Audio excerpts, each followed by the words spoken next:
Hello साथियों, राम राम। एक और नई वीडियो में आप सभी का स्वागत है। अपन बात कर रहे थे साथियों आर्थिक समीक्षा के बारे में, जिसके अंदर से अपन 4 अध्याय देख चुके थे। आज अपन 5वां अध्याय देखने वाले हैं, जिसके अंदर से अपन देखेंगे औद्योगिक खनन एवं आर्थिक वृद्धि के बारे में अपन चर्चा करेंगे।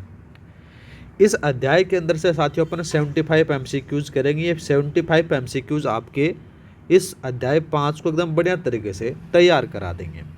ठीक है साथियों, तो स्टार्ट करते हैं। पहला सवाल क्या दे रखा है, तो यहाँ पर से सवाल दे रखा है। देखो साथियों, सवाल में कहा गया है कि राजस्थान आर्थिक समीक्षा 2025-26 के अनुसार स्थिर मूल्यों पर सकल राज्य मूल्यवर्धन में औद्योगिक उपक्षेत्रों के योगदान के संबंध में निम्नलिखित कथनों पर आपको विचार करना है। पहला बात करते हैं देखो साथियों कि उद्योग क्षेत्र के उप क्षेत्रों में विनिर्माण बोले तो मैन्युफैक्चरिंग उप क्षेत्र का योगदान है वो सर्वाधिक है। कितना है? 40.52 है। ठीक बात आती है। दूसरा बात करते हैं खनन एवं उत्खनन उप क्षेत्र का योगदान विद्युत, गैस, जल आपूर्ति एवं अन्य उपयोगी सेवाओं के उप क्षेत्र के योगदान में से अधिक है। ये बात भी ठीक है। दूसरा बात करते हैं अगर निर्माण उप क्षेत्र का योगदान है वो 35.02% है और तथा इसकी वार्षिक वृद्धि दर आपसे बताई गई है 8.27 दर्ज की गई है। ये बात भी ठीक है। सारे कथन सही हैं, तो आपका ऑप्शन नंबर डी लगा दो। नेक्स्ट बात करते हैं। दूसरा सवाल दे रखा कि राजस्थान आर्थिक समीक्षा 2025-26 के अनुसार उद्योग क्षेत्र में सकल राज्य मूल्यवर्धन में स्थिर कीमतों तथा प्रचलित कीमतों पर वार्षिक वृद्धि दर क्रमशः क्या दर्ज की गई है, वो आपसे पूछा गया है। अच्छा सवाल है। देखो साथियों, यहाँ पर से अगर बात करें तो याद रखना साथियों, अगर मेन रूप से आपको देखने को मिलेगा स्थिर कीमतों के बारे में अगर बात की जाए तो यहाँ पर से 7.02% है और प्रचलित कीमतों पर बात करें तो 6.99% आपको देखने को मिलेगी। आपका ऑप्शन नंबर ए सही रहेगा। नेक्स्ट बात करते हैं। दूसरा दे रखा देखो साथियों कि राजस्थान के औद्योगिक उत्पादन सूचकांक के संबंध में निम्नलिखित में से कौन सा कथन असत्य है, वो आपसे पूछा गया है। अच्छा सवाल है। तो देखो साथियों, इसके बारे में अगर बात की जाए तो याद रखना यहाँ पर से क्या देखने को मिलेगा कि राजस्थान में औद्योगिक उत्पादन सूचकांक के आंकड़ों में आर्थिक समीक्षा और सांख्यिकी निर्देशालय द्वारा केंद्रीय सांख्यिकी संगठन बोले तो CSO के निर्देशन और तकनीकी मार्गदर्शन में तैयार किए जाते हैं। याद रखना है, न कि उनके बिना स्वतंत्र रूप से। तो यहाँ पर से साथियों बात गलत आती है। Option number D. ठीक है। इसमें क्या कहा गया कि राजस्थान में जो नाम आ जाता है औद्योगिक उत्पादन सूचकांक का संकलन है वो केंद्रीय सांख्यिकी संगठन के निर्देशन के बिना स्वतंत्र रूप से तैयार किए जाते हैं। नहीं भाई, ये किसके द्वारा? CSO के निर्देशन और तकनीकी मार्गदर्शन में तैयार किए जाते हैं, स्वतंत्र रूप से नहीं किए जाते हैं।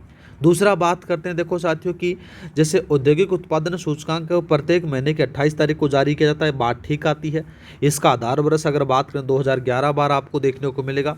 राजस्थान में इसके आंकड़े आर्थिक और सांख्यिकी निर्देशालय द्वारा वर्ष 1971 से तैयार किए जा रहे हैं। ये बात भी ठीक आती है। कथन आपका डी गलत है बस। नेक्स्ट बात करते हैं। दूसरा दे रखा कि औद्योगिक उत्पादन सूचकांक में शामिल किए जाने वाले प्रमुख समूह और उनके भारांश के संदर्भ में निम्नलिखित कथनों पर आपको विचार करना है।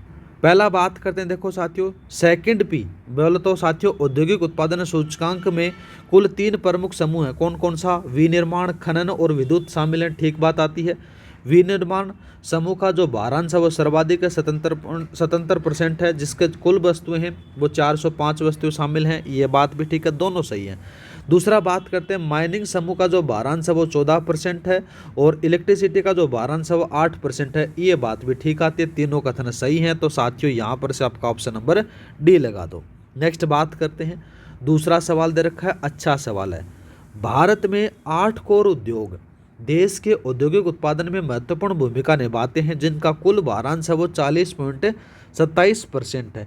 इन कोर उद्योगों में सर्वाधिक भारांश से न्यूनतम भारांश के आधार पर घटते हुए मतलब कि अवरोही क्रम का सही मिलान करना है। अच्छा सवाल दे रखा है। यहाँ पर से अगर बात करें देखो साथियों, जब अपन आर्थिक समीक्षा देखते हैं तो उसमें से भारत के 8 कोर औद्योगों में सर्वाधिक जो भारांश है वो रिफाइनरी का उत्पादन आपको देखने को मिलेगा। इसके दूसरे स्थान पर अगर बात करें तो विद्युत का मिल जाता है। तीसरे स्थान पर अगर बात करें तो स्टील का आपको देखने को मिल जाता है। और लास्ट में क्या बच जाता है साथियों, यहाँ पर से उर्वरक, आपका सीमेंट और उर्वरक बच जाता है। मेन रूप से अगर आपको देखने को मिलेगा, रिफाइनरी आ गया और विद्युत आ गया, ठीक है, दो ही याद रखने हैं। तीसरा अगर याद रखो तो ये याद रख लेना, मतलब कि साथियों RES आपको याद रखना, इस ट्रिक से आपको आराम से हो जाएगा। यहाँ पर से रिफाइनरी, इलेक्ट्रिसिटी और स्टील से आपको याद रखना है, यही आपका आंसर आएगा, ऑप्शन नंबर बी। दूसरा बात कर लेते हैं, दूसरा सवाल दे रखा है, देखो साथियों, वर्ष 2025-26 में दिसंबर तक में रिको द्वारा राज्य में 19 नए औद्योगिक क्षेत्रों का विकास किया गया है। निम्नलिखित नए औद्योगिक क्षेत्रों को उनके संबंधित जिलों के साथ में सम्मिलित करना है। अच्छा सवाल है। यहाँ पर से अगर साथियों याद रखना, रिको के द्वारा 2025-26 में विकसित 19 नए औद्योगिक क्षेत्रों में आधिकारिक सूची के हिसाब से अगर बात करें तो यहाँ पर से आपको क्या देखने को मिलेगा, रंद सोखरी, यह आपको कठुम्बर अलवर में देखने को मिलेगा। कहाँ पर से देखने को मिलेगा, अलवर में आपको याद रखना है, ठीक है, ये अलवर में आ गया। पीपल खेड़ी के बारे में अगर बात करें तो साथियों ये आपको 12 जिले में देखने को मिलेगा। ये लो भाई, 12 के अंदर से साथियों कौन सा आता है। और एक और याद रखना, बरौली आपको कहाँ पर से देखने को मिलेगा, धौलपुर में देखने को मिलेगा। ये लो भाई धौलपुर, ठीक है। और पीपलूद के बारे में अगर बात करें तो पीपलूद आपको भीलवाड़ा में देखने को मिल जाता है। ये लो भाई, अब यहाँ पर से इसको मैच करा दो। सबसे पहले आपको कठुम्बर अलवर है, तो यहाँ पर से कौन सा है, देखो ये कट गया और ये कट गया, ये तीनों चारों कट गए साथियों, तो आपका एक ही ऑप्शन बचता है, ऑप्शन नंबर आपका ए सही रहेगा। नेक्स्ट बात करते हैं, दूसरा बात करते हैं। देखो नीचे दिए गए कथन दे रखे हैं और एक को अभिकथन ए और दूसरे को आर कहा गया है, ठीक है साहब। यहाँ पर से अगर बात करते हैं तो कौन सा सही है, सबसे पहले अपन अभिकथन देखते हैं। अभिकथन में क्या कहा गया है साथियों, तो अभिकथन में कहा गया कि राज्य सरकार द्वारा पूर्व में संचालित उद्योग विभाग का नाम 19 अगस्त 2021 को परिवर्तित कर उद्योग और वाणिज्यिक विभाग कर दिया गया, ठीक बात आती है।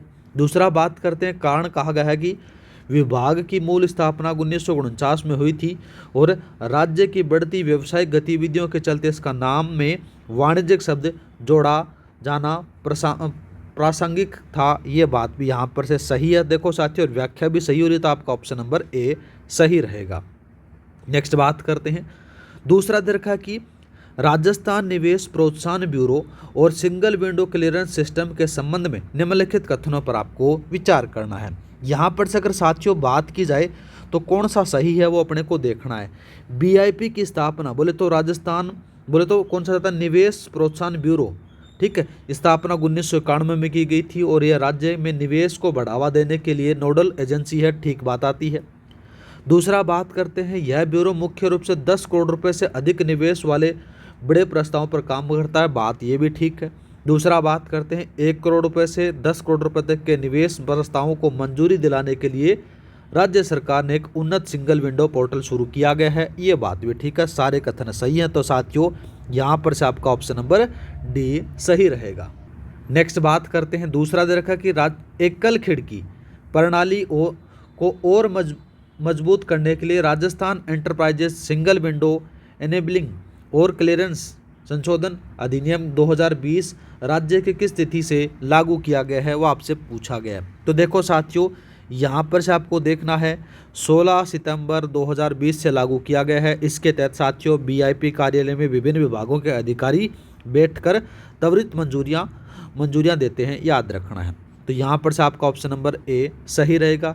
दूसरा बात करते हैं, दूसरा दे रखा देखो साथियों, देखो इसमें कहा गया कि राजस्थान निवेश प्रोत्साहन ब्यूरो राज्य में बड़े निवेश प्रस्तावों को त्वरित निपटाने हेतु 2 प्रमुख महत्वपूर्ण निकायों के लिए सचिवालय निर्देशालयों के रूप में कार्य करता है। इन निकायों और उनके अध्यक्षों के संबंध में सही कूट का चयन करना है। पहले बात करते हैं बोर्ड ऑफ इन्वेस्टमेंट के बारे में अगर बात करें तो साथियों यहाँ पर से आपको कौन सा देखने को मिलेगा, इसके अध्यक्षों के बारे में अगर बात करते हैं तो बोर्ड ऑफ इन्वेस्टमेंट का जो अध्यक्ष होते हैं वो मुख्यमंत्री स्वयं होते हैं, याद रखना है। दूसरा बात करते हैं साथियों स्टेट एम्पावर कमेटी के बारे में, बोले तो राज्य सशक्त समिति के बारे में अगर बात की जाए तो इसके अध्यक्ष कौन होते हैं साथियों, मुख्य सचिव होते हैं, याद रखना है। तो आपका ऑप्शन नंबर ए सही रहेगा। नेक्स्ट बात करते हैं, रिको की स्थापना मूल रूप से मूल रूप से कंपनी अधिनियम 1956 के तहत राजस्थान राज्य औद्योगिक और खनिज विकास निगम के रूप में हुई थी। किस तिथि को खनिज क्षेत्र को अलग कर रिको को स्वतंत्र रूप से स्थापित किया गया था, वो आपसे पूछा गया है। अच्छा सवाल है।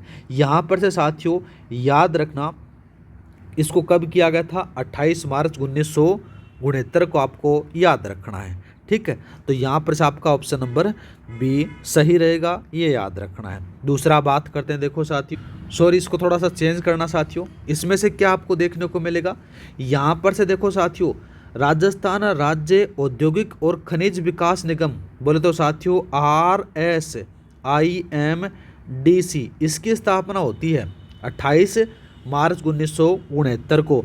लेकिन रिको कब अलग होता है वो थोड़ा सा याद रखना, कन्फ्यूजन हो गया था, 1 जनवरी 1980 याद रखना है। दूसरा बात करते हैं, राजस्थान के विभिन्न क्षेत्रों में औद्योगिक क्षेत्रों का सुचारू संचालन और बुनियादी ढांचे का विकास करने के लिए रिको ने पूरे राजस्थान में कुल कितने क्षेत्रीय कार्यक्रम स्थापित किए हैं, वो आपसे पूछा गया है। तो साथियों याद रखना कितने किए हैं, 33 याद रखना है।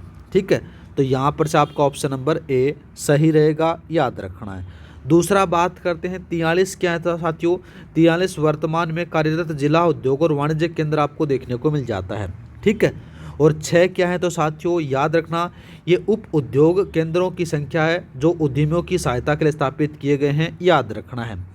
34 के बारे में अगर बात करें तो 34 वर्तमान में राजकीय उपक्रम ब्यूरो के दायरे में आने वाले उपक्रमों की संख्या है, ये भी याद रख लेना। ठीक है, आगे बात करते हैं, राजस्थान लघु उद्योग निगम लिमिटेड के संबंध में निम्नलिखित में से कौन सा कथन सत्य है, वो आपसे पूछा गया है। पहला बात करते हैं, इसकी स्थापना 1961 में एक सरकारी संस्था के रूप में की गई थी और 1975 में से पब्लिक लिमिटेड कंपनी में बदल दिया गया था। बात ठीक आती है, ए ही सही है। ठीक है, दूसरा बात करते हैं, देखो साथियों, इसकी स्थापना 1955 में हुई थी और 1980 में से निजी कंपनी बना दिया गया था। याद रखना साथियों, 1955 में अगर बात होती है तो साथियों आपको RFC की स्थापना देखने को मिलेगी। ठीक है, राजस्थान वित्त निगम की स्थापना हुई थी, याद रखना है।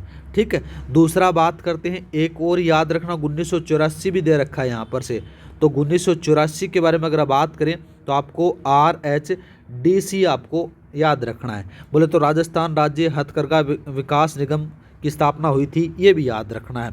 एक बात और याद रखना, फिर 1957 क्या है, 1957 को साथियों एक याद रखना, यहाँ पर से राजस्थान राज्य बुनकर सहकारी संघ लिमिटेड की स्थापना हुई थी, याद रखना है। तो ये भी साथियों यहाँ पर से RRBSS के हिसाब से आपको याद रखना है। तीनों चारों आपसे डेट पूछी जा सकती है। ठीक है, नेक्स्ट बात करते हैं, दूसरा दे रखा है कि राजस्थान राज्य में लघु सूक्ष्म और मध्यम स्तर के उद्योगों को दीर्घकालीन वित्तीय सहायता प्रदान करने वाले राजस्थान वित्त निगम RFC की स्थापना किस विशेष अधिनियम के प्रावधानों के अंतर्गत की गई थी, वो आपसे पूछा गया है। यहाँ पर से साथियों याद रखना, अब देखने को मिलेगा RFC की जो स्थापना होती है वो 1955 में आपको याद रखनी है। ठीक है, कब होती है, 17 जनवरी 1955 को राजस्थान सरकार ने यह अधिसूचना जारी की गई थी, याद रखना है। अब यहाँ पर से क्या होता है, देखो साथियों कि मेन रूप से आपको क्या देखने को मिलेगा, तो Rajasthan enterprises single window enabling और क्लियरेंस अधिनियम 2011 के अंदर से आपको याद रखनी है। तो आपका ऑप्शन नंबर कौन सा सही रहेगा, देखो यहाँ पर से, ये तो सिंगल विंडो के लिए साथियों। अगर बात करें 1955 के बारे में बात हो रही तो 1955 में तो इसकी स्थापना होती है, लेकिन अधिनियम कौन सा पूछा गया, तो साथियों आपका ऑप्शन नंबर ए लगा देना। ठीक है, दूसरा बात करते हैं, दूसरा दे रखा कि राजस्थान में हथकरघा बुनकरों के उत्थान के लिए कार्यरत शीर्ष सहकारी संस्था राजस्थान राज्य बुनकर सहकारी संघ लिमिटेड की स्थापना राजस्थान सरकार द्वारा किस तिथि को की गई थी, अभी बता कर आया हूँ साथियों कब की गई थी। तो याद रखना साथियों, यहाँ पर से आपको क्या देखने को मिलेगा, यह आ जाता है कि राजस्थान राज्य बुनकर सहकारी संघ लिमिटेड जो हथकरघा क्षेत्र के बुनकरों का एक शीर्ष सहकारी संस्था है साथियों, याद रखना। इसके अंदर से इसकी जो स्थापना होती है अपेक्स कोऑपरेटिव इंस्टीट्यूट के में है, जिसकी स्थापना 26 अगस्त की बात आती है, 26 अगस्त 1957 की स्थापना होती है। तो आपका ऑप्शन नंबर ए सही रहेगा। ठीक है, दूसरा बात करते हैं जैसे 1955, तो साथियों यहाँ पर से कौन सी है, आरएफसी की स्थापना होती है, जो आपको मैं बता कर आया हूँ साथियों। दूसरा बात करते हैं 19 अगस्त 2021 को साथियों, तो याद रखना इस दिन उद्योग विभाग का नाम बदल कर क्या कर दिया गया था, ये भी याद रखना है, कौन सा, उद्योग एवं वाणिज्यिक विभाग कर दिया गया था। ठीक है, वाणिज्यिक विभाग यहाँ पर से नाम कर दिया गया। दूसरा बात करते हैं, देखो साथियों ये आपको क्या देखने को मिलेगा, 20 सितंबर 2013, तो साथियों इस तिथि को क्या होता है कि राजस्थान स्टेट गैस लिमिटेड, कौन सा, RSGL की संयुक्त उपक्रम की स्थापना हुई थी, याद रखना है। ठीक है, आगे बात करते हैं। दूसरा दे रखा है कि नीचे कथन दे रखे हैं, एक अभिकथन और दूसरा कारण दे रखा है। सबसे पहले अगर बात करते हैं, देखो कथन अभिकथन के बारे में अपन चर्चा करते हैं, ऐसे सवाल बहुत बार पूछे जाते हैं, याद रखना है। ठीक है, तो सबसे पहले अगर बात करें, देखो वर्तमान में राजकीय उपक्रम ब्यूरो के सीधे प्रशासनिक नियंत्रण में कोई भी राजकीय सार्वजनिक उपक्रम PSU कार्यरत नहीं है, बात ठीक आती है। दूसरा बात करते हैं, राजकीय उपक्रम ब्यूरो का गठन होता है 1978 का मुख्य कार्य केवल राजकीय पब्लिक सेक्टर उपक्रमों की निगरानी, मूल्यांकन, मनोनीत निर्देशकों को दिशा निर्देश देना, जबकि ये सभी 34 उद्यम अपने अपने प्रत्यक्ष प्रशासनिक विभागों को अधीन कार्य करते हैं। ये बात भी ठीक है, बात भी सही हो रही है, इसकी व्याख्या भी सही हो, तो आपका ऑप्शन नंबर ए सही रहेगा। नेक्स्ट बात करते हैं, दूसरा दे रखा है कि राजस्थान स्टेट गैस लिमिटेड के संबंध में निम्नलिखित में से कौन सा कथन सत्य है, वो आपसे पूछा गया है। अच्छा सवाल है। यहाँ पर से अगर साथियों बात करें तो क्या देखने को मिलेगा, पहला दे रखा है कि यह एक संयुक्त उपक्रम कंपनी है जिसकी स्थापना 20 सितंबर 2013 को RSPCL और गैस लिमिटेड के सहयोग से की गई थी, बात एकदम ठीक आती है, तो साथियों यहाँ पर से आपका ऑप्शन नंबर ए सही रहेगा। दूसरा बात करते हैं, दूसरा दे रखा कि राजस्थान के खनिज और भूविज्ञान विभाग के संदर्भ में निम्नलिखित में से कौन कथनों पर आपको विचार करना है, कर लेंगे, कौन कौन सा सही है वो अपने को देखना है। पहला दे रखा कि खनिज और भूविज्ञान विभाग का प्रदेश स्तरीय मुख्यालय उदयपुर जिले में स्थित है, बात ठीक आती है। दूसरा बात करते हैं, इस विभाग का मुख्य कार्य खनिज भंडारों की खोज, जांच और उनका योजनाबद्ध विकास करना है, ये बात भी ठीक है। खनिजों के प्रशासन के तहत खनिज पट्टों या फिर लीज का आवंटन, राजस्व वसूलना और व्यवस्थित खनन सुनिश्चित करना इसी विभाग का मुख्य कार्य है, ये बात भी ठीक है, सारे सही है, तो आपका ऑप्शन नंबर डी लगा दो। नेक्स्ट बात करते हैं, राजस्थान खादी और ग्रामोद्योग बोर्ड के संबंध में निम्नलिखित कथनों पर आपको विचार करना है, कौन सा सही है वो अपने को देखना है। सबसे पहले अगर बात करें, इस बोर्ड का गठन है वो राजस्थान विधानसभा द्वारा पारित राजस्थान खादी एवं ग्रामोद्योग अधिनियम 1955 के तहत किया गया था, ठीक बात आती है। इसके संचालन मंडल में कुल 12 सदस्य होते हैं, जिसमें से 4 पदेन सदस्य और 8 गैर सरकारी सदस्य होते हैं, ये बात भी ठीक है। दूसरा बात करते हैं, बोर्ड के कुल 5 व्यापारिक केंद्र हैं, जिसमें से खादी, हैंडीक्राफ्ट, एस्पोरियम जिसमें से 5 बत्ती जयपुर और मधुमक्खी पालन केंद्र माउंट आबू शामिल है, ये बात भी ठीक है साथियों, तो तीनों सही है, तो आपका ऑप्शन नंबर डी सही रहेगा। दूसरा बात करते हैं, राजस्थान में खादी कामगारों को पर्याप्त पारिश्रमिक देने और खादी की कताई बुनाई उत्पादन को बढ़ावा देने के लिए खादी कामगार आर्थिक प्रोत्साहन योजना किस तिथि से लागू की गई थी, वो आपसे पूछा गया है। तो देखो साथियों, आपको देखने को मिलेगा 13 जुलाई 2012 को आपको 22 में किया गया था, ठीक है, आपका ऑप्शन नंबर ए सही रहेगा। ठीक है, एक और आता है, देखो साथियों यहाँ पर से 17 जुलाई 2019 को साथियों इस तिथि के अंदर से आपको क्या देखने को मिलेगा, इस तिथि के अंदर से राजस्थान MSME अधिनियम लागू हुआ था, याद रखना है। एक और बात करते हैं, देखो साथियों यहाँ पर से कौन सा देखने को मिलेगा, 8 अक्टूबर 2024 को इस दिन राजस्थान निवेश प्रोत्साहन योजना लॉन्च की गई थी, ये भी याद रखना है।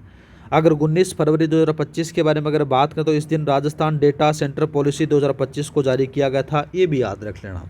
नेक्स्ट बात करते हैं, राज्य में वैश्विक निवेश को आकर्षित करने के लिए लागू की गई राजस्थान निवेश प्रोत्साहन योजना 2024 के संबंध में निम्नलिखित कथनों पर आपको विचार करना है, कौन सा सही है वो अपने को देखना है। पहला बात करते हैं, देखो साथियों राजस्थान निवेश प्रोत्साहन योजना 2024 को 8 अक्टूबर 2024 को लॉन्च किया गया, जिसका प्रभावी अवधि 31 मार्च 2029 तक होगी, ठीक बात आती है। इसके तहत विनिर्माण क्षेत्र में न्यूनतम 50 करोड़ रुपए के लिए निवेश पर राज्य करों का लाभ दे है, ये बात भी ठीक है। सेवा क्षेत्र में न्यूनतम 25 करोड़ रुपए, पर्यटन क्षेत्र के लिए 10 करोड़ रुपए से अधिक का निवेश पर योजना लागू होगी, ये बात भी ठीक है। सारे सही हैं, तो आपका ऑप्शन नंबर डी सही रहेगा। नेक्स्ट बात करते हैं, नीचे अभिकथन और कारण दे रखे हैं, इनके बारे में अपने को चर्चा करनी है। पहला बात करते हैं, RIPS 2024 के अंतर्गत पात्र नवीन और विस्तार करने वाले उद्योगों को विद्युत शुल्क में 7 वर्षों तक 100% छूट और मंडी शुल्क में 100% प्रतिपूर्ति दी जाएगी, ठीक बात आती है। राज्य सरकार चाहती है कि नए उद्योगों को प्रारंभिक उत्पादन लागत कम हो सके तथा उन्हें भूमि रूपांतरण और स्टाम्प ड्यूटी में 75% छूट और 25% प्रतिपूर्ति का लाभ प्रदान किया गया है, ये बात भी ठीक है। दोनों सही है, तो साथियों व्याख्या भी सही हो रही है, तो आपका ऑप्शन नंबर ए सही रहेगा। दूसरा बात करते हैं, राजस्थान की लॉजिस्टिक्स अवसंरचना का सुदृढ़ करने के उद्देश्य से लागू की गई राजस्थान लॉजिस्टिक नीति 2025 के संबंध में निम्नलिखित कथनों पर आपको विचार करना है, ठीक है। कौन सा सही है वो अपने को देखना है। सबसे पहले अगर बात करते हैं, इस नीति के तहत साइलो, कोल्ड स्टोरेज और हाइड्रोपोर्ट के लिए स्थिर पूंजी निवेश का 25% पूंजी अनुदान प्रदान किया जाएगा, ठीक बात आती है। लॉजिस्टिक इकाइयों को 7 वर्षों के लिए 7% की दर से अधिकतम 50 लाख रुपए की वार्षिक सीमा तक ब्याज अनुदान दे है, ये बात भी ठीक है। कौशल विकास के तहत लॉजिस्टिक उद्योगों को श्रमिक प्रशिक्षण लागत की 50% प्रतिपूर्ति अधिकतम साथियों 4,000 रुपये प्रति श्रमिक प्रति माह 6 माह तक दी जाएगी, ये बात भी ठीक है। सारे सही हैं, तो आपका ऑप्शन नंबर डी लगा दो। नेक्स्ट बात करते हैं, राजस्थान की लॉजिस्टिक नीति 2025 के तहत उद्योग द्वारा आधुनिक तकनीक अपनाने पर प्रदान की जाने वाली प्रोत्साहनों के संबंध में सही मिलान करना है। अच्छा सवाल दे रखा है। सबसे पहले अगर बात करें, देखो साथियों कौन सा सही है वो अपने को देखना है। पहला दे रखा है साथियों, रैंक स्टैकिंग उपक्रम के बारे में अगर बात करें तो देखो साथियों यहाँ पर से आपको क्या देखने को मिलेगी, 50% प्रतिपूर्ति अधिकतम 2,000 रुपये प्रति ट्रक मिलेगा। दूसरा बात करते हैं लॉजिस्टिक सॉफ्टवेयर के बारे में, तो 50% प्रतिपूर्ति है, अधिकतम 2 लाख प्रति इंस्टॉलेशन देखने को मिलेगा। और फायर डिटेक्शन सिस्टम के बारे में अगर बात करें तो 20% प्रतिपूर्ति, अधिकतम 10 लाख रुपए आपको देखने को मिलेगा। ऑप्शन नंबर आपका ए सही रहेगा। नेक्स्ट बात करते हैं, अच्छा सवाल दे रखा है, इसके बारे में अगर बात करें देखो साथियों कि राजस्थान को एक वैश्विक डेटा सेंटर हब बनाने के लिए राजस्थान डेटा सेंटर पॉलिसी 2025 को किस तिथि को जारी किया गया था और इसके तहत बड़े डेटा सेंटरों का क्या सनराइज प्रोत्साहन दिया गया है वो आपसे पूछा गया है। तो देखो साथियों कि 19 फरवरी 2025 को इसको जारी करने के लिए किया गया था, याद रखना है। और 100 करोड़ से अधिक निवेश वाले 3 डेटा सेंटरों को 25% अतिरिक्त सनराइज इंसेंटिव आपको देखने को मिलेगा, तो आपका ऑप्शन नंबर ए सही है। नेक्स्ट बात करते हैं, नेक्स्ट सवाल देखा कि भारत सरकार द्वारा बजट 2025-26 में MSME के वर्गीकरण में महत्वपूर्ण संशोधन किया गया जो 1 अप्रैल 2025 को प्रभावी है। इस नवीन वर्गीकरण के अनुसार लघु उद्यम के रूप में वर्गीकृत होने के लिए निवेश और टर्नओवर की संशोधित सीमा क्रमशः क्या है वो आपसे पूछी गई है। तो देखो साथियों निवेश के बारे में अगर बात करें तो 25 करोड़ रुपए और टर्नओवर आपको 100 करोड़ रुपए तक देखने को मिलेगा। आपका ऑप्शन नंबर बी सही रहेगा, ठीक है। दूसरा बात करते हैं, देखो साथियों यहाँ पर से राजस्थान MSME नीति 2024 के प्रमुख वित्तीय और तकनीकी प्रोत्साहनों के संदर्भ में निम्नलिखित कथनों पर आपको विचार करना है। पहला दे रखा कि इस नीति की प्रभावी अवधि है वो 8 अक्टूबर 2024 से लेकर 31 मार्च 2029 तक निर्धारित है, ठीक बात आती है। सूक्ष्म और लघु उद्योगों के प्रमुख राष्ट्रीय संस्थानों में उन्नत तकनीक या सॉफ्टवेयर प्राप्त करने के लिए किए गए व्यय का 50% अधिकतम 5 लाख रुपए की वित्तीय सहायता दी जाएगी, ये बात भी ठीक है। पहला सही, दूसरा सही। राष्ट्रीय और अंतर्राष्ट्रीय मानक प्रमाणन और बौद्धिक संपदा अधिकार प्राप्त करने के लिए कुल व्यय का 50% अधिकतम 3 लाख रुपए की प्रतिपूर्ति की जाएगी, ये बात भी ठीक है। तीनों सही है, तो आपका ऑप्शन नंबर डी लगा दो। नेक्स्ट बात करते हैं, दूसरा दे रखा अच्छा सवाल है, देखो इसमें कहा गया कि उद्यमियों को राहत देने के लिए लागू की गई राजस्थान MSME अधिनियम 2019 के तहत आशय की घोषणा प्रस्तुत करने पर मिलने वाली पावती प्रमाण पत्र के माध्यम से राज्य के कुल कानूनों के तहत अनुमोदन और निरीक्षण की छूट की अवधि 2023 में संशोधित कर कितने वर्षों तक बढ़ा दी गई है? तो साथियों याद रखना, इसको बढ़ा दिया गया है 5 वर्षों तक। आपका ऑप्शन नंबर बी सही रहेगा। दूसरा बात करते हैं, एकीकृत क्लस्टर विकास योजना 8 दिसंबर 2024 से लेकर 31 मार्च 2029 तक के प्रावधानों के कुल 15 हस्तशिल्प और हथकरघा और एमएसएमई क्लस्टरों को के नियोजित विकास का लक्ष्य रखा गया है, जिसके निम्नलिखित जिलों का योजना के तहत चिन्हित और विशिष्ट जिला औद्योगिक क्लस्टरों को के साथ में सम्मिलित करना है। पहला देखते हैं, फलोदी तो सोनामुखी प्रसंस्करण देखने को मिलेगा, हनुमानगढ़ में कृषि प्रसंस्करण आपको देखने को मिल जाता है, और दौसा में पत्थर की नक्काशी देखने को मिलेगी, और कोटपतली बहरोड में इंजीनियरिंग फैब्रिकेशन देखने को मिलेगा। तो आपका ऑप्शन नंबर ए सही है। दूसरा बात करते हैं, दूसरा दे रखा है अभिकथन और कारण वाला सवाल कहा गया है, इसके बारे में अपन चर्चा करते हैं। सबसे पहले अगर बात करें तो कौन सा सही है वो अपने को देखना है। इसमें कहा गया है कि राज्य सरकार की डॉक्टर भीमराव अंबेडकर राजस्थान दलित आदिवासी उद्यम प्रोत्साहन योजना के तहत गैर कृषि क्षेत्रों में अनुसूचित जाति और अनुसूचित जनजाति के उद्यमियों को 25 लाख रुपए तक ऋण पर 9% ब्याज अनुदान दिया जाता है। बात ठीक आती है। योजना के तहत पात्र होने के लिए विनिर्माण या फिर सेवा इकाइयों के स्वामित्व वाले उद्यमों को में अनुसूचित जाति अनुसूचित जनजाति के सदस्यों की न्यूनतम भागीदारी कम से कम 51% होना अनिवार्य है। ये बात भी ठीक है, दोनों सही है और व्याख्या भी सही हो रही, तो आपका ऑप्शन नंबर ए सही रहेगा। नेक्स्ट बात करते हैं, भारत सरकार द्वारा प्रारंभ की गई पीएम विश्वकर्मा योजना जो लॉन्च होती है 17 दिसंबर 2023 के राजस्थान क्रियान्वयन के संदर्भ में निम्नलिखित कथनों पर आपको विचार करना है। कौन सा सही है वो अपने को देखना है।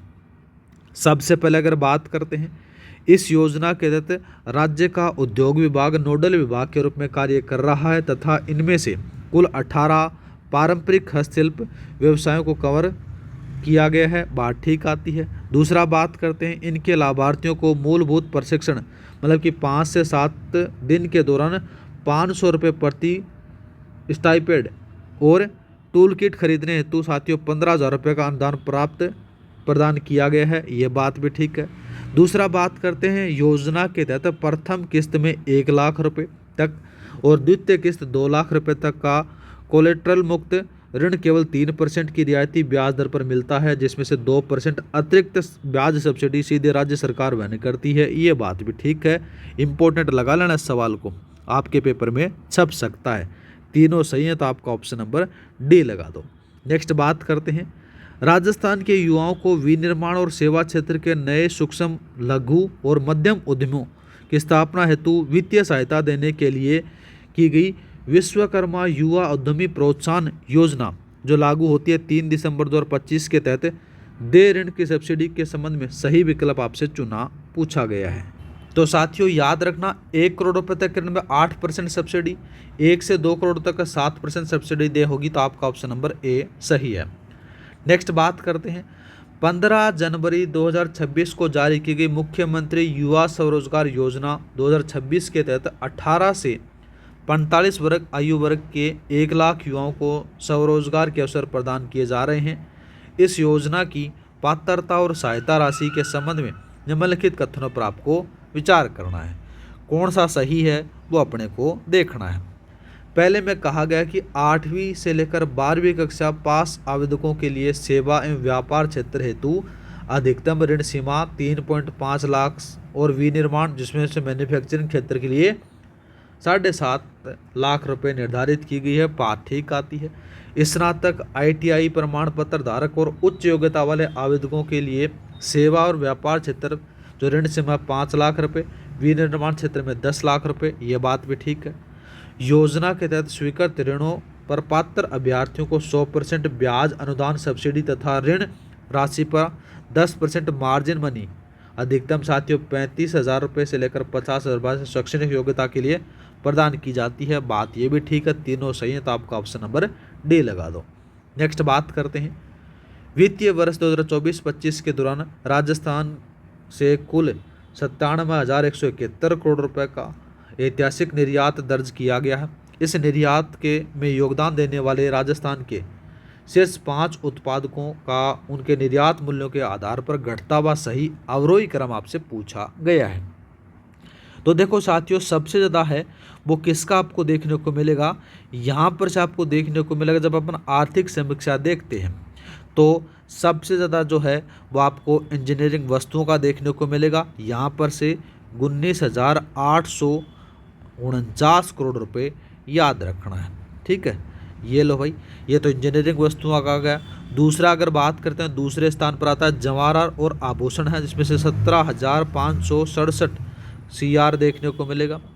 तीसरे स्थान पर अगर बात करें तो यहाँ पर से आपको कौन सा देखने को मिलेगा, यहाँ पर से धातुएं देखने को मिल जाती हैं, जिसमें से 10,024 करोड़ आपको देखने को मिलेगा। और चौथे स्थान पर कपड़ा है, 9,700 करोड़ आपको देखने को मिलेगा, याद रखना है। और पाँचवें पर हस्तशिल्प है साथियों, 8,444 करोड़ आपको देखने को मिलेगा, याद रखना है। ठीक है, तो यहाँ पर से आपका ऑप्शन नंबर ए सही रहेगा। नेक्स्ट बात करते हैं, राजस्थान में निर्यात को वर्ष 2029 तक बढ़ाकर 1.5 लाख करोड़ रुपए करने के लक्ष्य के साथ लागू की गई राजस्थान निर्यात प्रोत्साहन नीति 2024 के तहत मिलने वाली सहायता के संबंध में निम्नलिखित कथनों पर आपको विचार करना है। कर देंगे, कौन कौन सा सही है वो अपने को बताना है। पहला देखते हैं, देखो, निर्यात दस्तावेजीकरण, गुणवत्ता और प्रबंधन प्रमाणन प्राप्त करने हेतु होने वाली कुल लागत की 50% अधिकतम 5 लाख रुपए की वित्तीय सहायता दी जाती है, बात ठीक आती है।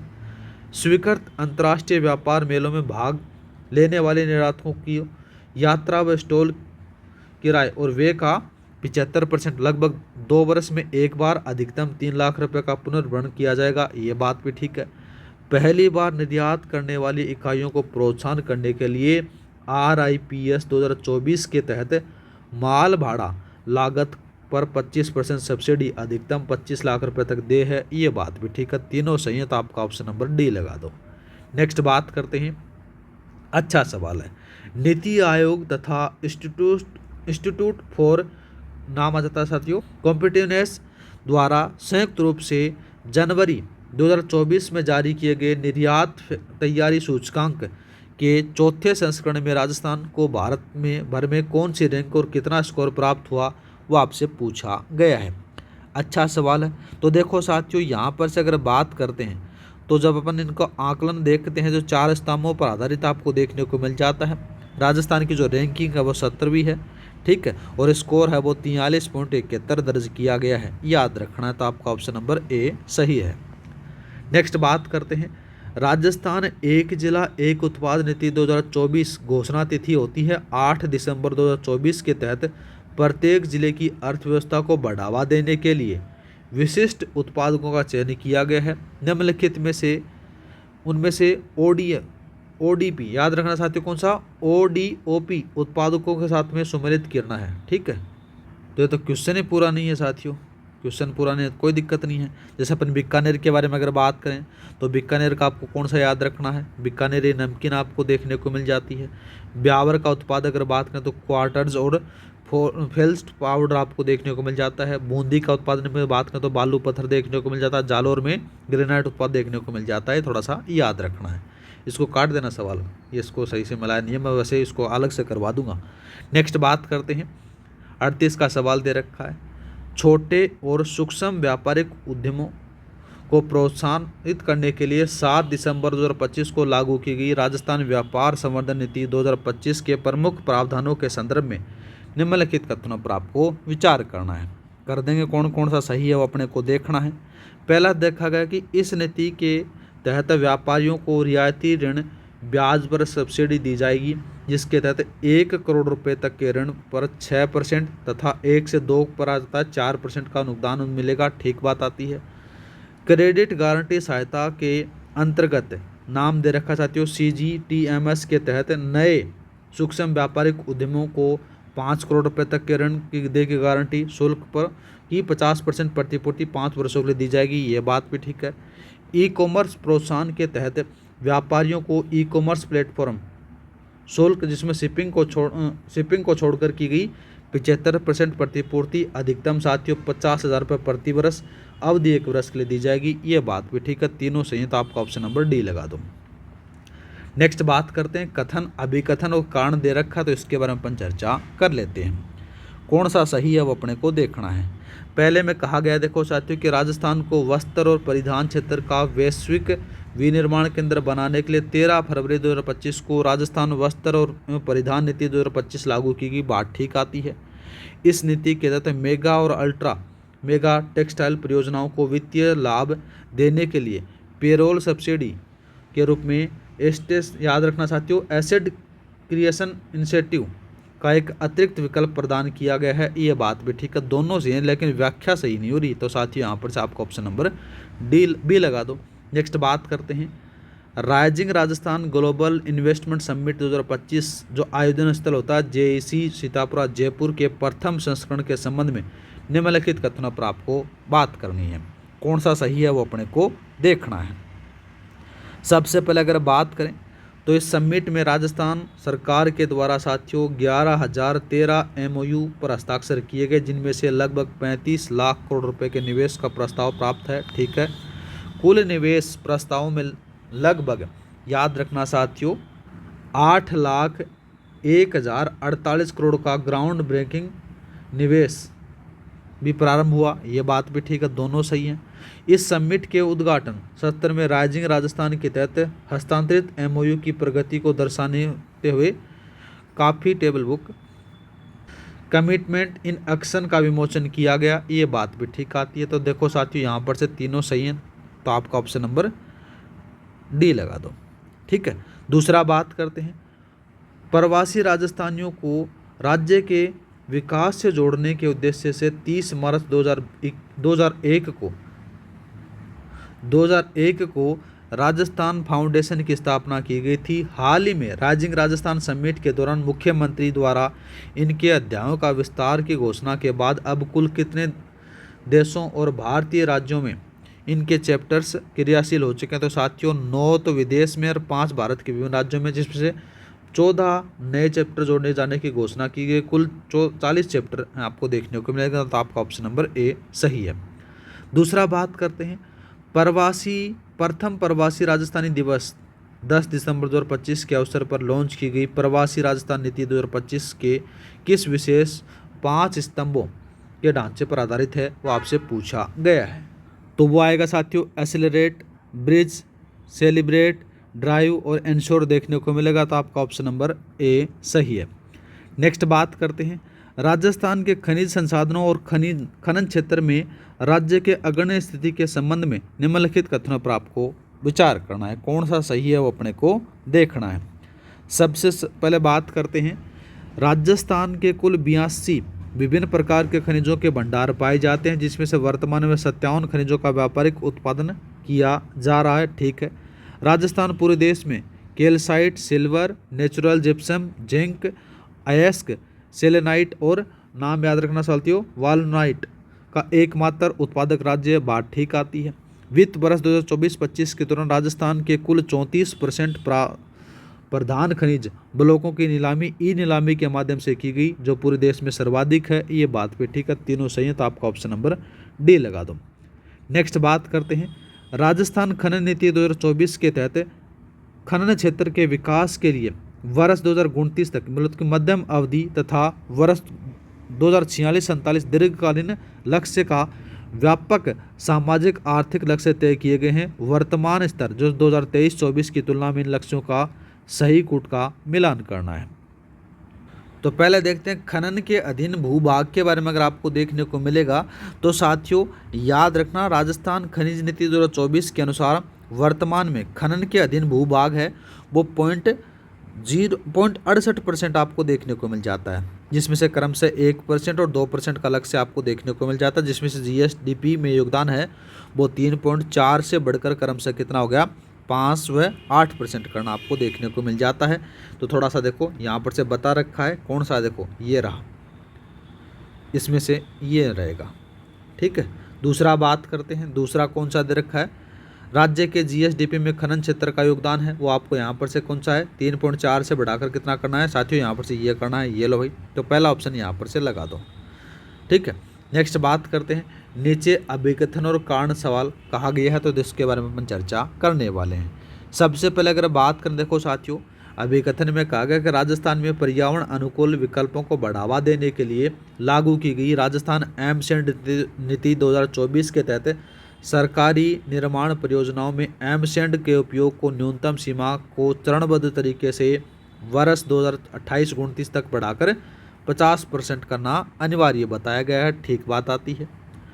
कारण में कहा गया कि सर्वोच्च न्यायालय द्वारा दीपक कुमार बनाम हरियाणा राज्य वाद 2012 में दिए गए ऐतिहासिक निर्णय के बाद बिना पर्यावरणीय स्वीकृति के नदी बजरी रेत के खनन पर पूर्णतः प्रतिबंध लगा हुआ है, जिससे राज्य में बजरी के वैकल्पिक स्रोतों का विकास करना अनिवार्य हो गया है। ये बात भी ठीक है, दोनों सही है, तो आपकी व्याख्या भी सही हो रही है, तो आपका ऑप्शन नंबर ए सही रहेगा।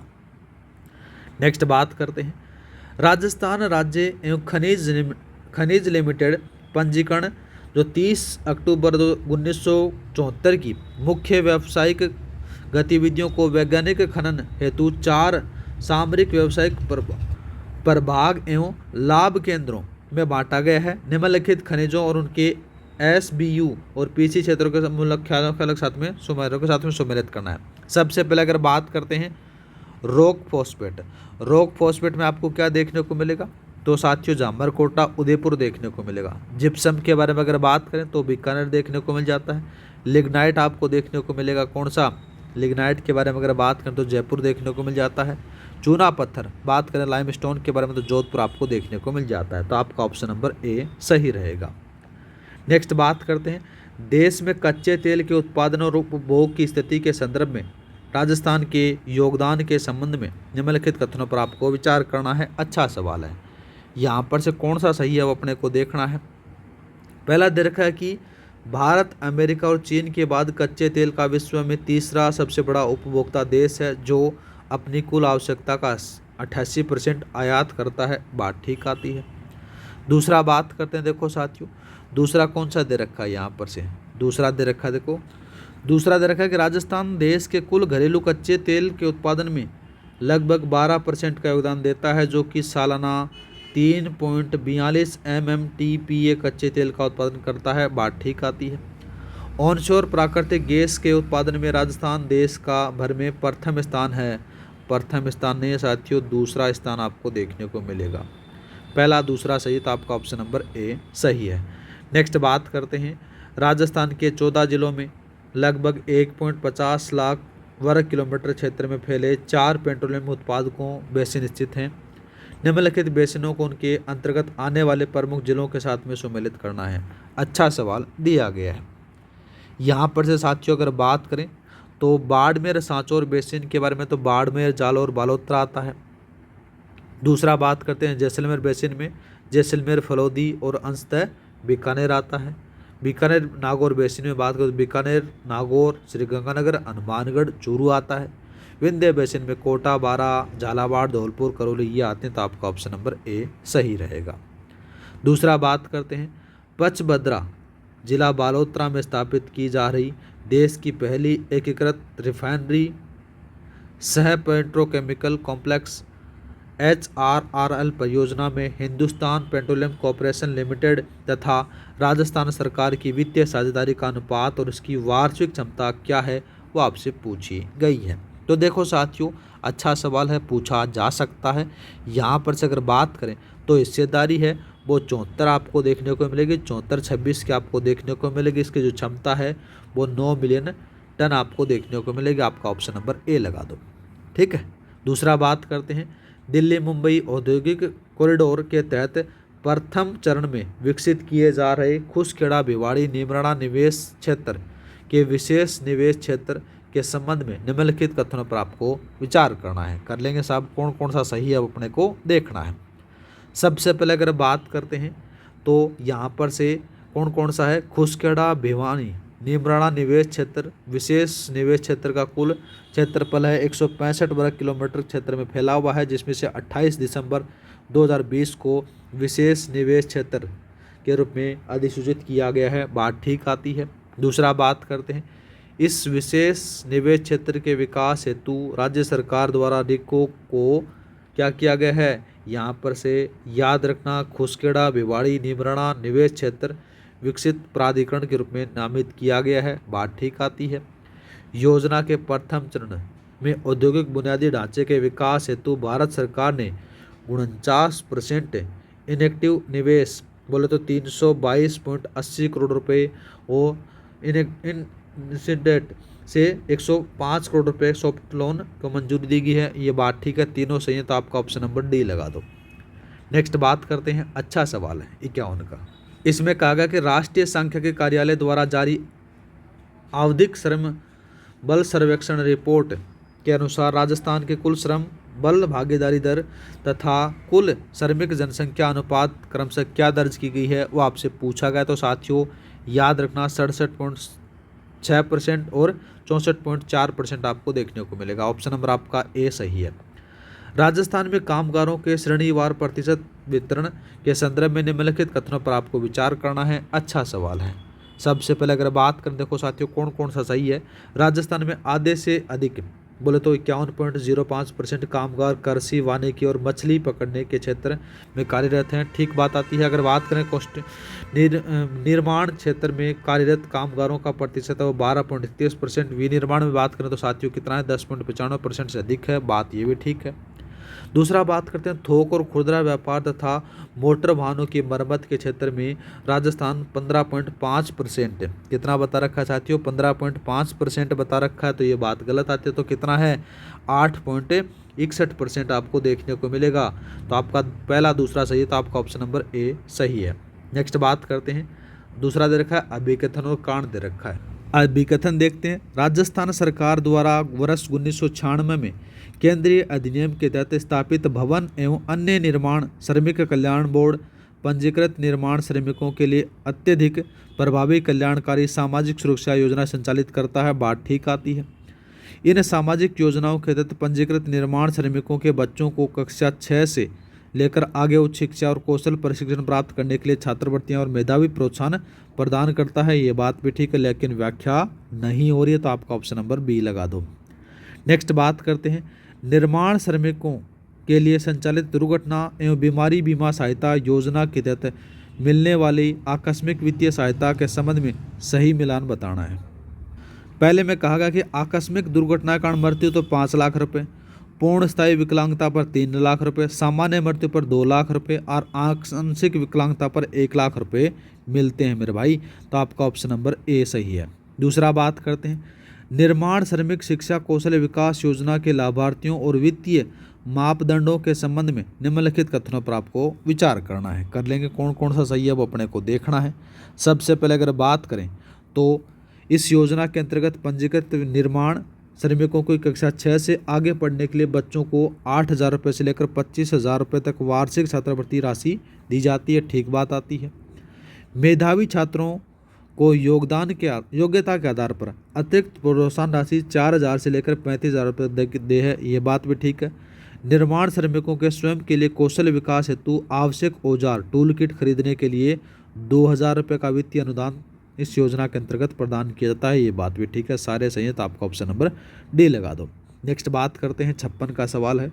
इसमें कहा गया कि निर्माण श्रमिकों की सहायता के लिए संचालित निम्नलिखित 2 योजनाओं के लाभों के संबंध में सही विकल्प का चयन करना है। पहला बात करते हैं तो प्रसूति सहायता योजना के तहत श्रमिक दंपति के यहाँ लड़के के जन्म पर साथियों 20,000 रुपये, लड़की के जन्म पर 21,000 रुपये की वित्तीय सहायता दी जाती है। ठीक है।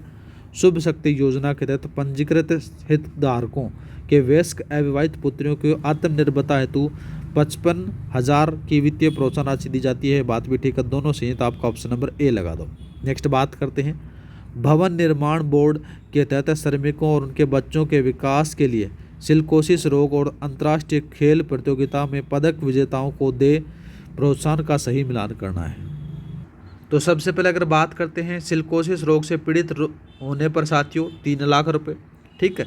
और सिलिकोसिस के कारण मृत्यु होने पर साथियों यहाँ पर से क्या देखने को मिलेगा, 2 लाख रुपए आपको देखने को मिलेगा। अंतर्राष्ट्रीय खेलों में भागीदारी करने पर 2 लाख रुपए और अंतर्राष्ट्रीय खेलों में स्वर्ण पदक जीतने पर 11 लाख रुपए दिए जाते हैं। तो आपका ऑप्शन नंबर ए सही रहेगा। नेक्स्ट बात करते हैं असंगठित क्षेत्र में के कामगारों को राष्ट्रीय डेटाबेस हेतु भारत सरकार द्वारा लागू किए गए ई श्रम पोर्टल तथा राजस्थान बजट 2026-27 के तहत घोषित श्रम सेतु मोबाइल ऐप के संबंध में क्रमशः सही तिथियों और प्रावधानों का क्या है वो आपसे पूछा गया है।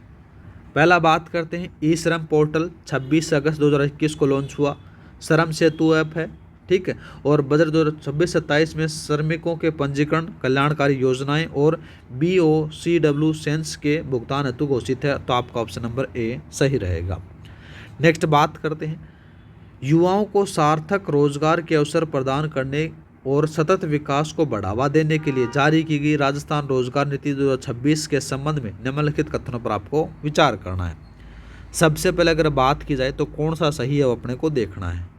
इस नीति का मुख्य मिशन स्वरोजगार और उद्यमिता के माध्यम से मार्च 2029 तक राज्य में कुल 15 लाख नए रोजगार सृजित करना है, बात ठीक आती है। दूसरा बात करते हैं इस नीति के तहत राजस्थान को वर्ष 2030 से तक $350 बिलियन डॉलर की अर्थव्यवस्था बनाने का दीर्घकालीन विजन रखा गया है, ये बात भी ठीक है।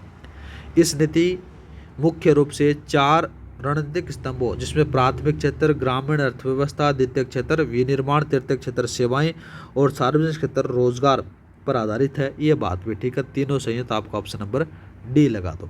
नेक्स्ट बात करते हैं दोबारा से अभिकथन और कारण दे रखा है वो अपने को देखना है। सबसे पहले अगर बात की जाए तो कौन सा सही है वो अपने को देखना है। अभिकथन देखते हैं कि मुख्यमंत्री युवा संबल योजना के तहत पात्र बेरोजगार पुरुषों को 4,000 रुपये प्रति माह और महिलाओं और ट्रांसजेंडरों को विशेष योग्यजनों को 4500 रुपये बेरोजगारी भत्ता अधिकतम 2 वर्षों तक दे है, ठीक बात आती है। कारण बात करें तो भत्ता प्राप्त करने की पात्रता को सुदृढ़ करने के लिए लाभार्थियों को न्यूनतम 3 माह का कौशल प्रशिक्षण पूर्ण करना और प्रतिदिन 4 घंटे की सरकारी विभागों में इंटर्नशिप करना अनिवार्य है, ये बात भी ठीक है। दोनों सही है, व्याख्या भी सही है, तो आपका ऑप्शन नंबर ए सही रहेगा। नेक्स्ट बात करते हैं 61 का सवाल दे रखा है। इसमें क्या कहा गया है कि कर्मचारी भविष्य निधि संगठन के तहत 1 अगस्त 2025 को शुरू की गई प्रधानमंत्री विकसित भारत रोजगार योजना के संबंध में निम्नलिखित कथनों पर आपको विचार करना है। इस योजना का मुख्य लक्ष्य 2 वर्षों की अवधि में देश भर में 3.5 करोड़ अतिरिक्त औपचारिक रोजगार सृजित करना है, ठीक बात आती है।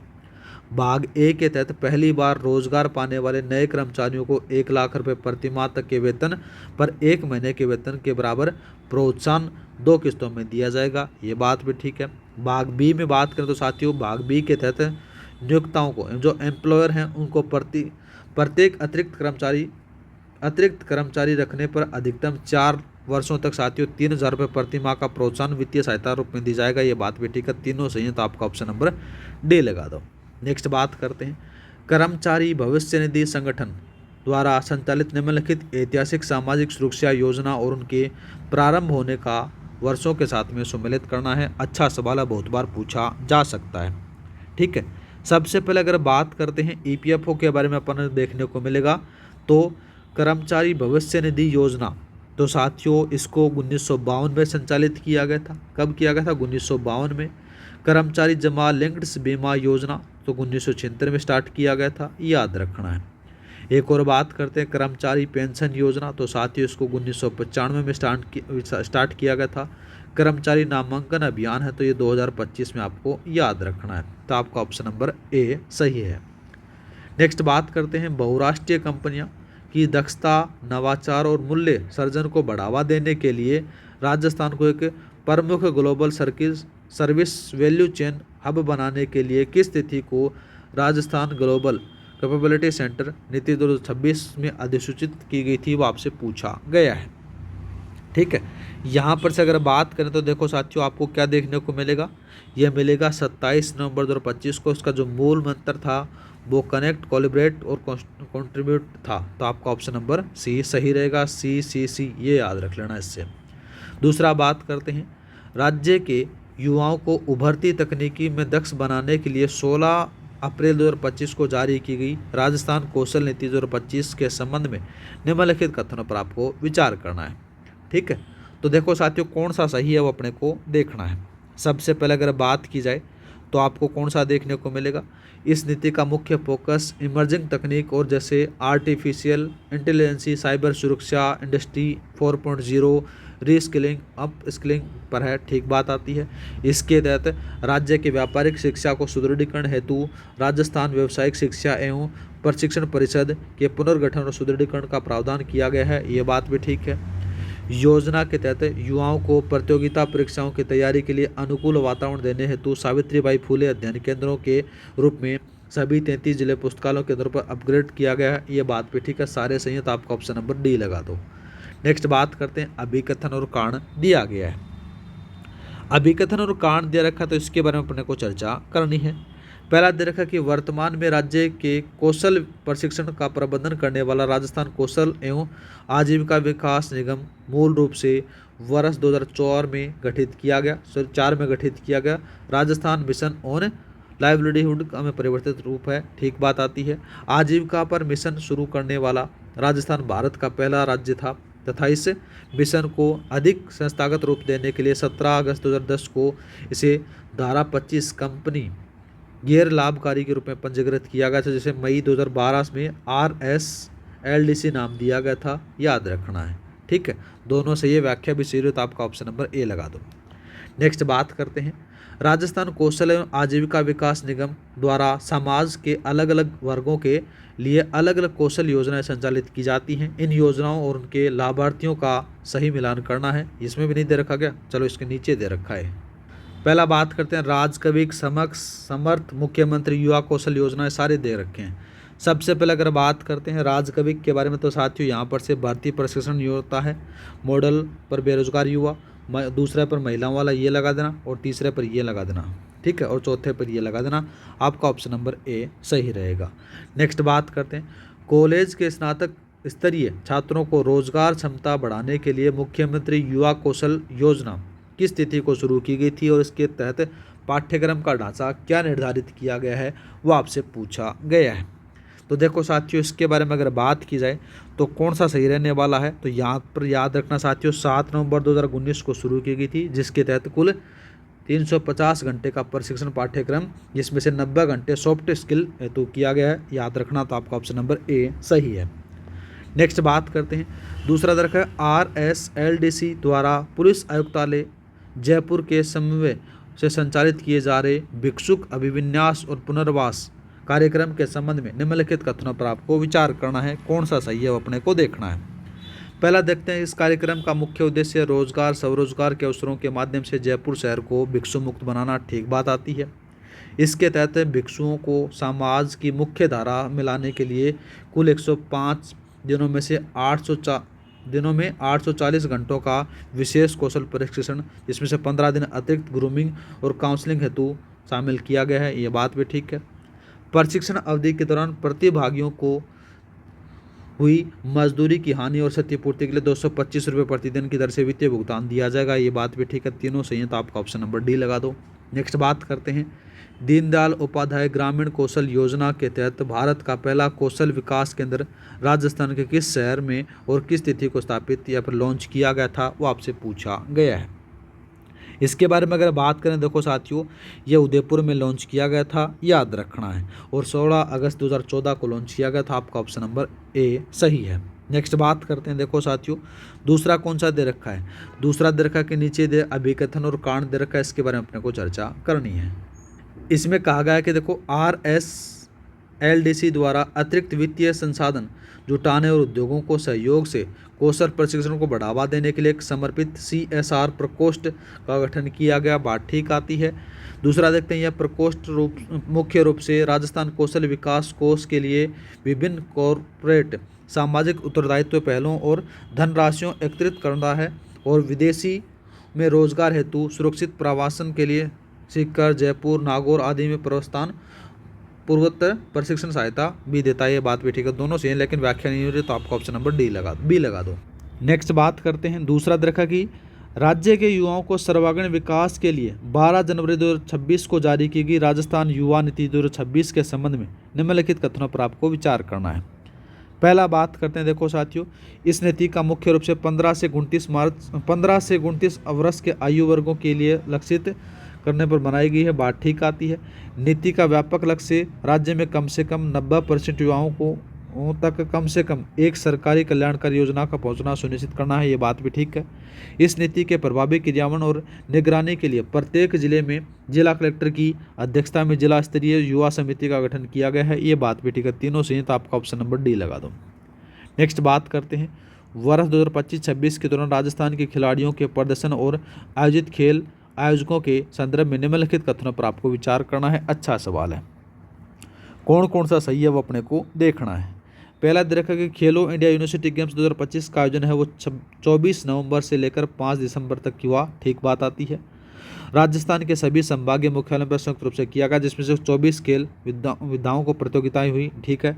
बिहार में आयोजित खेलो इंडिया यूथ गेम्स 2025 में राजस्थान के कुल 60 पदक हैं, जिसमें से 24 स्वर्ण हैं, 12 रजत हैं और 24 कांस्य जीतकर तीसरा स्थान हासिल किया, ये बात भी ठीक है। उत्तराखंड में आयोजित 38वें राष्ट्रीय खेलों में राजस्थान के खिलाड़ियों ने उत्कृष्ट प्रदर्शन करते हुए कुल 43 पदक जीते, जिसमें 9 स्वर्ण हैं, 11 रजत और 23 कांस्य हैं, ये बात भी ठीक है। तीनों सही है तो आपका ऑप्शन नंबर डी लगा दो।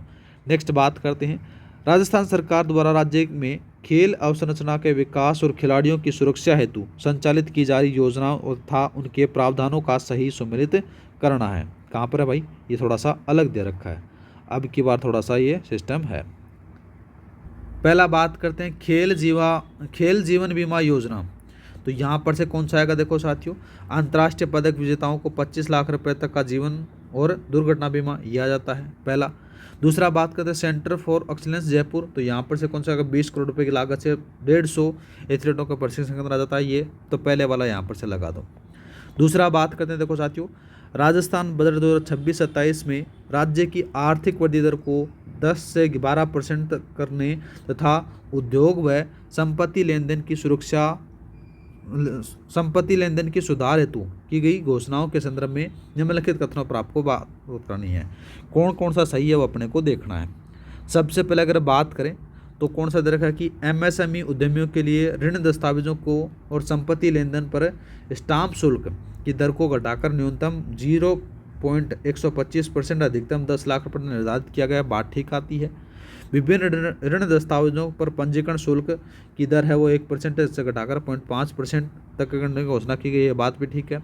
भूमि और संपत्ति लेनदेन में पूर्णतः पारदर्शिता लाने के लिए राज्य के सभी 106 पूर्वकालिक उप पंजीकरण कार्यालयों में आदर्श उप पंजीकरण कार्यालयों के रूप में विकसित किया जाएगा, ये बात भी ठीक है। तीनों सही है तो आपका ऑप्शन नंबर डी लगा दो। नेक्स्ट बात करते हैं, लास्ट सवाल दे रखा है, राजस्थान बजट 2026-27 के नवीनतम प्रावधानों के अनुसार राज्य के युवाओं को हरित और उभरती हुई अर्थव्यवस्था के तहत नए रोजगार अवसरों को जोड़ने के लिए घोषित एनर्जी ट्रांजिशन स्किल क्लस्टर के मुख्य रूप से फोकस क्षेत्रों में निम्नलिखित में से किस से शामिल किया गया है वो आपसे पूछा गया है। तो देखो साथियों, इसमें से कौन सा सही रहने वाला है उसके बारे में अपने को देखना है।